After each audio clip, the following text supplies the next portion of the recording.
आदरणीय नीतीश बाबू ने भी कसम खाई कि हमको ताकत दीजिए बापू, हम आपकी कसम खाते हैं, आपके अरमानों को हम पहुंचाएंगे। जननायक कर्पूरी ठाकुर जी के अरमानों को हम पहुंचाएंगे।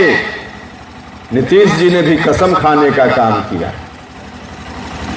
बिहार के लोगों ने ताकत दी, हम सब लोगों ने मिलकर उनके साथ संघर्ष किया।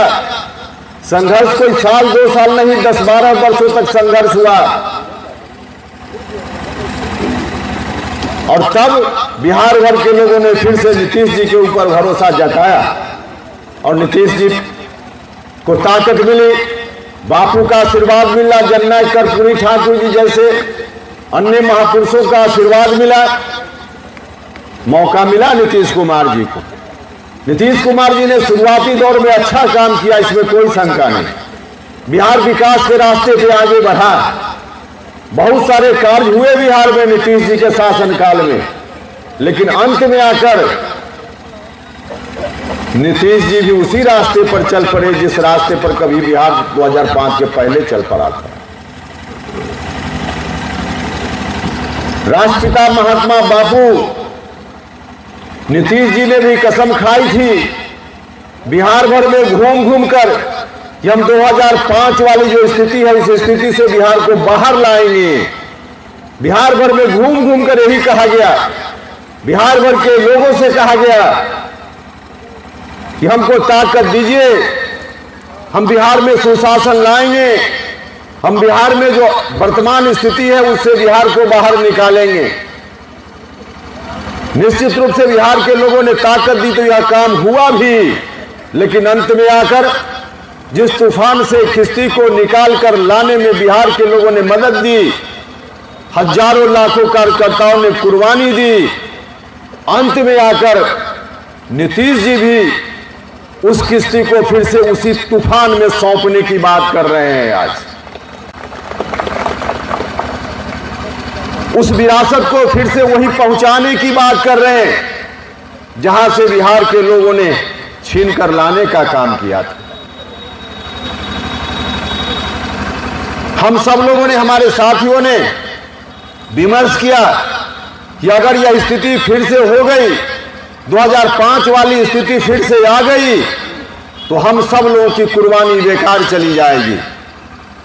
बापू, हम आपसे कहने आए हैं कि भले इन लोगों ने आपके यहां कसम खाकर कसम तोड़ दी, लेकिन यहां बैठे हुए लोग और उपेंद्र कुशवाहा इस कसम को आजीवन याद रखेगा, कभी तोड़ने का काम नहीं करेगा। जिंदाबाद जिंदाबाद। उस विरासत को आगे बढ़ाने की लड़ाई में हम निकल पड़े हैं। हम आप सब लोगों से, चंपारण के भाइयों और बहनों, आपसे भी कहने आए,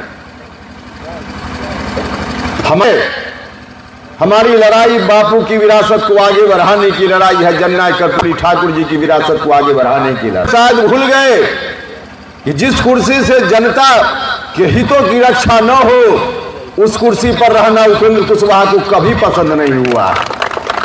पहला उदाहरण नहीं है, हम राज्यसभा में थे, आधा से अधिक समय बचा हुआ था, एक क्षण भी हमने देर नहीं की, उस कुर्सी से लोगों को न्याय नहीं मिल रहा था, हम कुर्सी छोड़कर सड़क पर चले आए, संघर्ष में चले आए। भारत सरकार में मंत्री भी आप सब लोगों के आशीर्वाद से, बिहार के लोगों के आशीर्वाद से बनने का मौका मिला। किसी ने मुझको हटाया नहीं था। जो स्थिति थी उस स्थिति में मुझको लगा कि अब यहां रहकर गरीबों के साथ जो अन्याय हो रहा है उस अन्याय को हम रोक नहीं पाएंगे। 1 मिनट भी हमने देर नहीं की, उसको भी हम छोड़कर चले आए। इसलिए हम निकल पड़े हैं संघर्ष के रास्ते पे। हम बापू के समक्ष कसम खाते हैं, चाहे जो भी परिस्थिति आ जाए, लेकिन बिहार को 2005 के पहले वाली स्थिति में नहीं जाने देंगे, नहीं जाने देंगे, नहीं जाने देंगे। जिंदाबाद जिंदाबाद। बापू, आपके साथ भी लोग गलत कर रहे हैं, झूठ बोल रहे हैं, आज भी जारी है। बापू ने कहा था शराब पीना गलत है, नशा करना गलत है। निश्चित रूप से बापू के आदर्शों को, बापू की सीख को हम लोग भी मानते हैं। हम लोग भी मानते हैं शराब नहीं पीना चाहिए, नशा नहीं करना चाहिए, हम लोग भी मानते हैं। लेकिन आज जिस तरह से सत्ता में बैठे हुए लोग ढिढोरा पीट रहे हैं, बापू लोग झूठ बोल रहे हैं। शराब गांव में नहीं बंद है, बिहार में शराब नहीं बंद है। आपको लोग झूठ बोलकर आपको बता रहे हैं कि शराब हमने बंद कर दी। शराब नहीं बंद है बापू, नशा नहीं बंद है बापू, बल्कि पहले से ज्यादा बढ़ गया है। पूर्णाहुति का समय आया है नीतीश कुमार जी का। उन्होंने अभी समाधान यात्रा निकाली थी। वास्तव में भाइयों और बहनों, उनकी यात्रा समाधान यात्रा नहीं थी, अब उनके राजनीतिक जीवन के लिए समापन यात्रा थी। समापन यात्रा थी, तो समापन यात्रा उन्होंने कर ली है। उनकी यात्रा उस रूप में खुद ही उन्होंने कर ली है। कोई समाधान निकल रहा था क्या उस यात्रा से? कोई समाधान निकला क्या? कहीं कोई समाधान नहीं निकला। तो यात्रा समाधान के लिए नहीं, समापन के लिए यात्रा थी, समापन यात्रा थी। तो समापन तो कर रहे हैं, लेकिन समापन भी अगर अच्छे तरीके से होता तो निश्चित रूप से हम लोगों को भी अच्छा लगता। हमने बहुत सचेत करने का प्रयास किया, लेकिन नहीं सचेत हुई। जिद ठान ली है उन्होंने कि हम 2005 के पहले की स्थिति बनाने के लिए जो जिम्मेवार लोग हैं उन्हीं के हाथों में बिहार को सौंप देंगे। यह जिद नीतीश कुमार जी ने ठान ली है। तो आदरणीय नीतीश कुमार जी, आपने भले जिद ठान ली हो, लेकिन हम लोगों ने भी, राष्ट्रीय लोक जनता दल के लोगों ने भी जिद ठान ली है। बिहार के लोगों के आशीर्वाद से, गांधी जी के आशीर्वाद से हम आपकी जिद को नहीं सफल होने देंगे। बिहार आगे बढ़ेगा। जो विरासत हमारे पूर्वजों ने दी है, उस विरासत को हम बर्बाद नहीं होने देंगे। बिहार विकास के रास्ते पर भी आगे बढ़ेगा। और बिहार में सत्ता की ताकत जो कभी चली कहीं से लालू जी को मिली, फिर नीतीश जी के नेतृत्व में चली, और फिर से आप वही सौंपने की बात नीतीश जी कर रहे हैं। हम नहीं होने देंगे।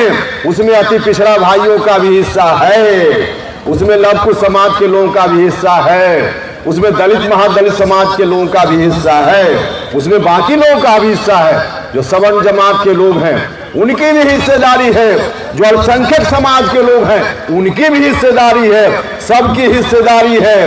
तो हिस्सेदारी के आधार पर सत्ता चलनी चाहिए, न कि 15 साल बड़ा भाई, बाद में फिर 17 साल छोटा भाई, और फिर से अपने घर में नहीं इनको दिख रहा है उत्तराधिकारी, तो उसी पड़ोसी के घर में उत्तराधिकारी खोज रहे हैं, जिस पड़ोसी ने बिहार को बर्बाद कर दिया, बिहार को चौपट कर दिया, हर तरह से बर्बाद कर दिया।